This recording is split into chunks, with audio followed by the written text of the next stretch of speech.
In 2021, a coroner's inquest in South Wales recorded a verdict that sent shockwaves through British public health circles. A teenager, active, young, with his whole life ahead of him, had consumed multiple cans of high-caffeine energy drinks in a single afternoon. His heart gave out before the evening was over. The coroner's report noted the contribution of extreme caffeine intake. The energy drink industry issued a statement. Regulators reviewed their guidelines, and then the drinks stayed on the shelves. The marketing continued. The influencer partnerships were renewed, and millions of British teenagers cracked open another can the very next morning. Nobody told you that story. You won't find it trending. Because the industry that profits from selling these engineered stimulant systems to children has spent decades making sure you focus on the neon branding, the sponsored athletes, and the 3-for-2 deals at the local Tesco, and never, ever on what's actually inside the can. This is not a video about energy drinks. This is a video about a multi-billion-pound industrial deception built on synthetic chemistry, regulatory loopholes, and a marketing machine so sophisticated it has convinced an entire generation that fatigue is a lifestyle problem and that the solution comes in a 500 milliliters aluminium can.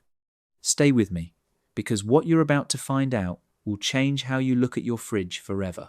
Let's start with the system, because before we name names, you need to understand what you're actually dealing with. The UK energy drink market is now worth over £2 billion annually.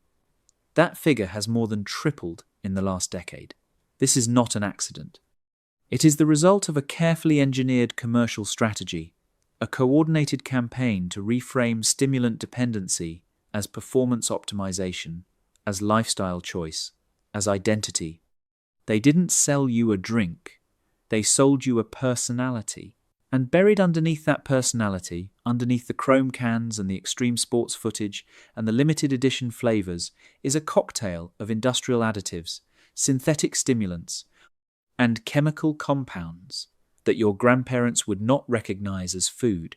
You need to understand that the original concept of energy in these products, the idea that something natural could replenish and restore, has been quietly replaced.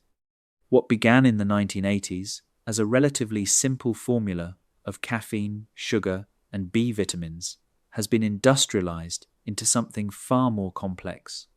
Today's formulations contain artificial sweeteners linked to gut microbiome disruption, synthetic caffeine processed from industrial chemical precursors, taurine manufactured in pharmaceutical production facilities, and coloring agents that several European nations have moved to restrict.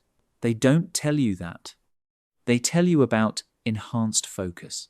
They tell you about zero sugar. They tell you about the Formula One driver or the Premier League footballer whose face is printed on the can.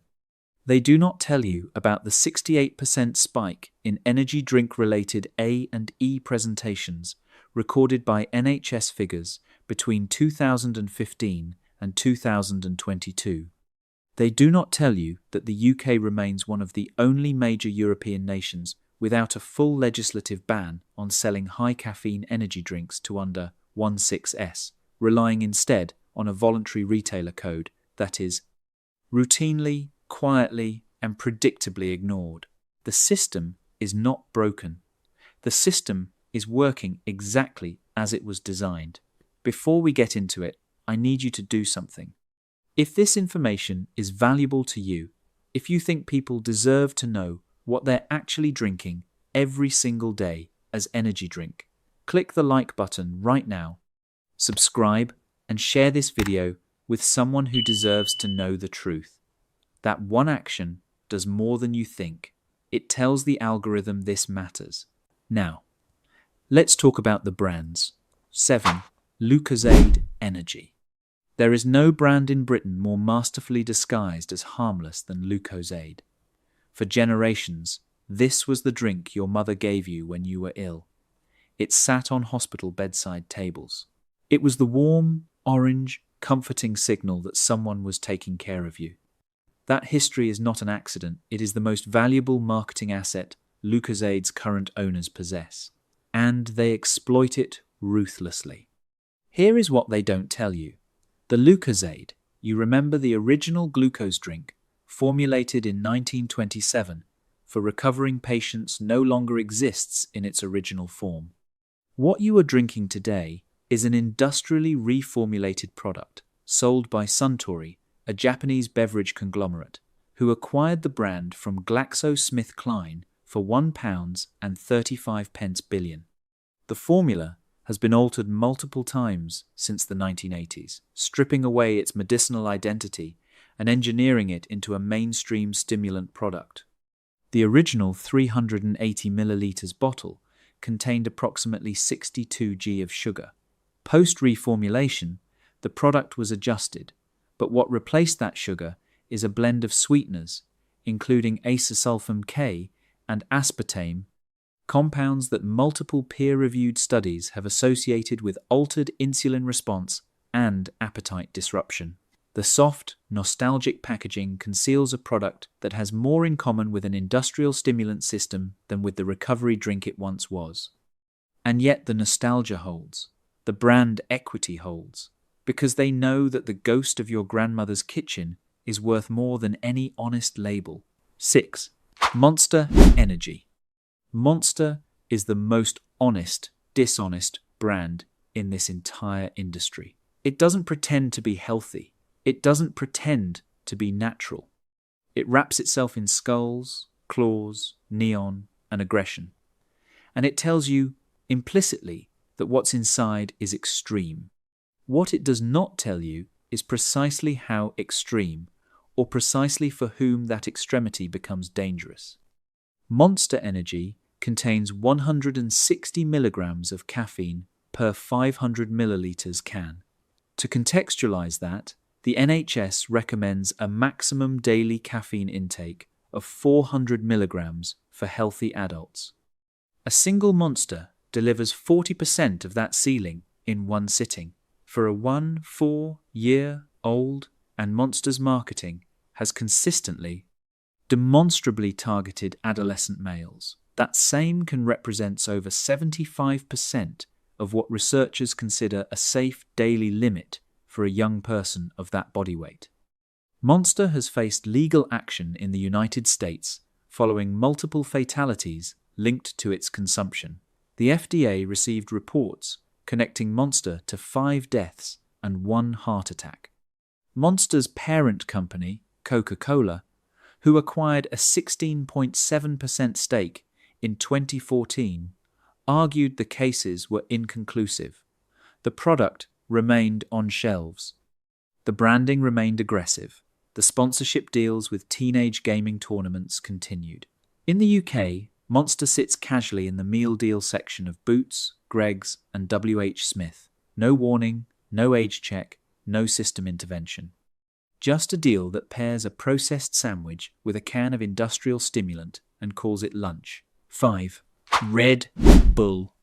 Red Bull did not invent the energy drink, but it invented the myth around it, and that myth is now one of the most profitable fictions ever sold to the British public. Red Bull gives you wings. It is the most recognizable advertising slogan in the world. It is also, legally, a proven lie. In 2014, Red Bull settled a $13 million class action lawsuit in the United States after plaintiffs successfully argued that the drink did not, in fact, provide superior energy or performance benefits compared to a standard cup of coffee.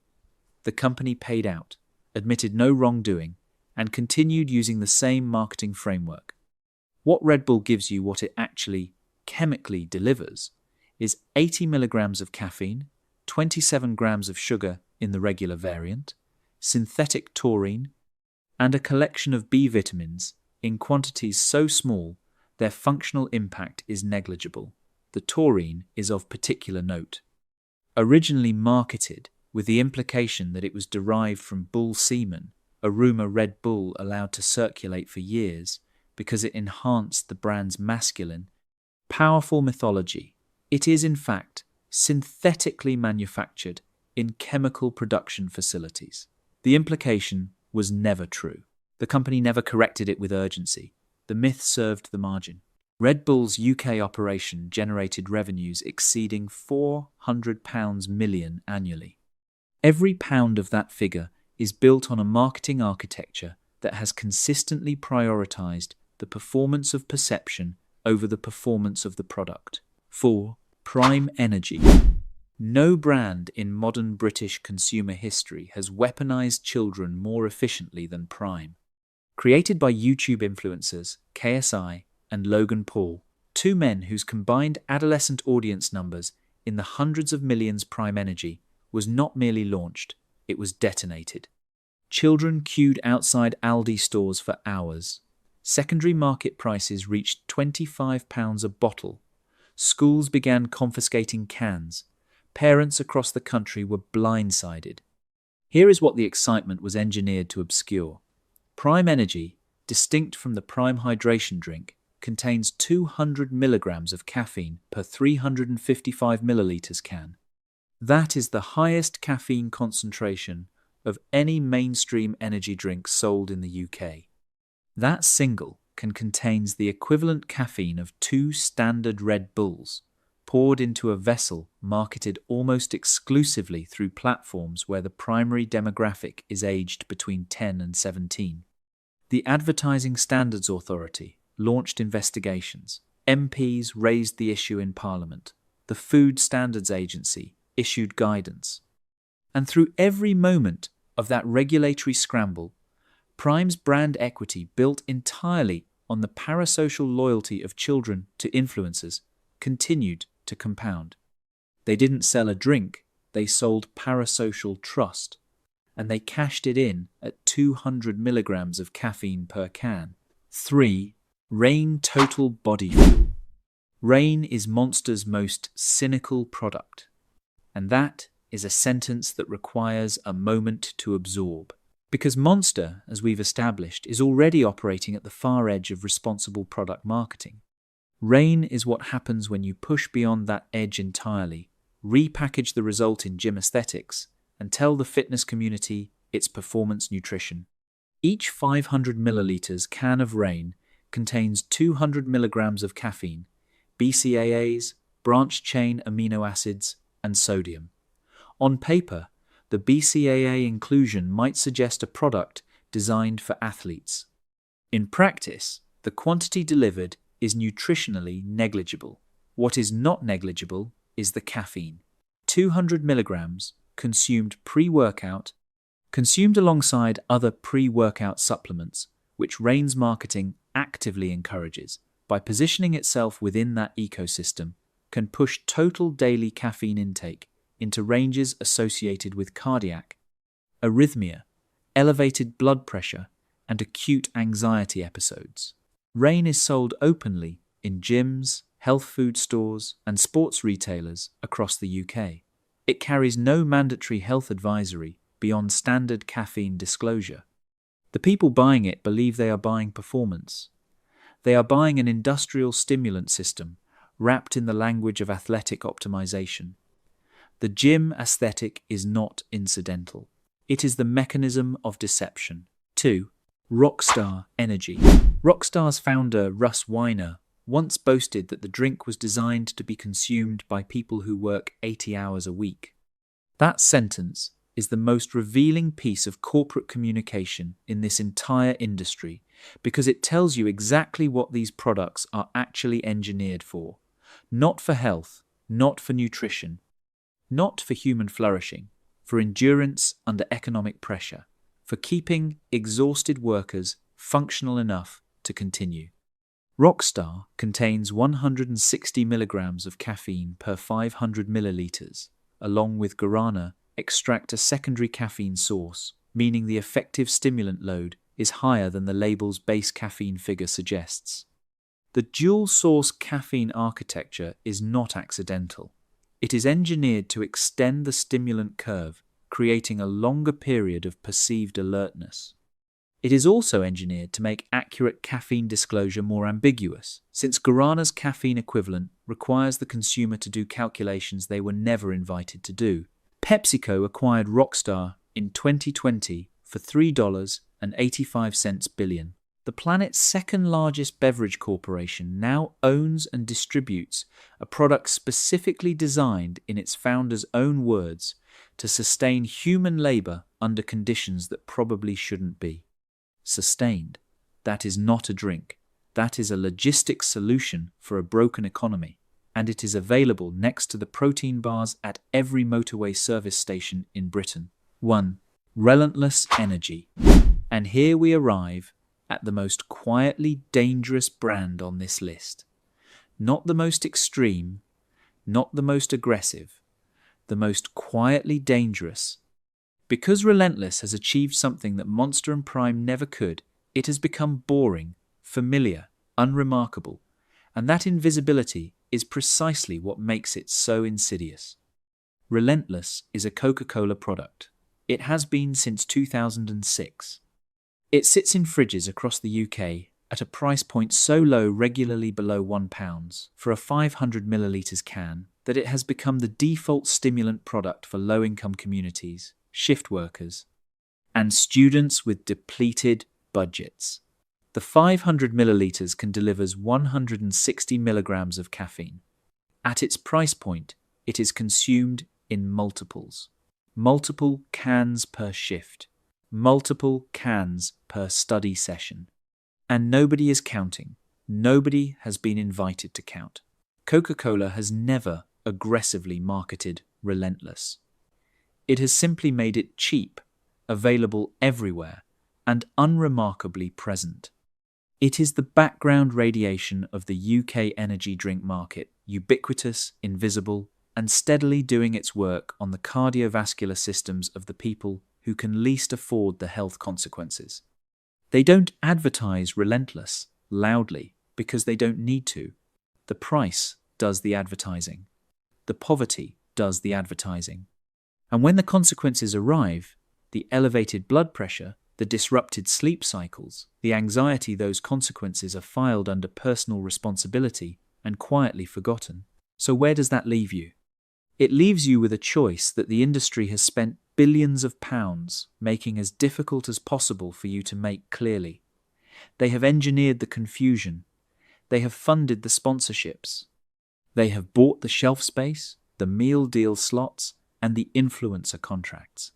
They have made their industrial stimulant systems feel like culture, like community, like identity.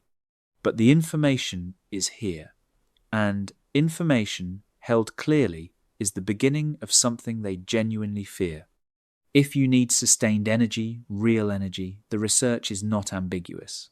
Quality sleep, whole food, nutrition, strategic hydration, a cup of properly brewed coffee or tea where the caffeine source is transparent and the quantity is known. These are not exciting solutions. They were never going to be sponsored by a Formula One team. But they are the solutions that your body was built to run on, and they have never required a £2 billion marketing infrastructure to make them work. Push your MP on mandatory age verification legislation. Read the label on every can. And the next time someone hands you a neon tin and tells you it gives you wings, remember what that claim cost to settle in court. And remember that the settlement changed nothing. They are still selling it. You are still being sold. The choice finally, fully, with your eyes open, is yours. Share this video with someone who drinks these daily. They deserve to know. Subscribe for more investigations the industry doesn't want you watching.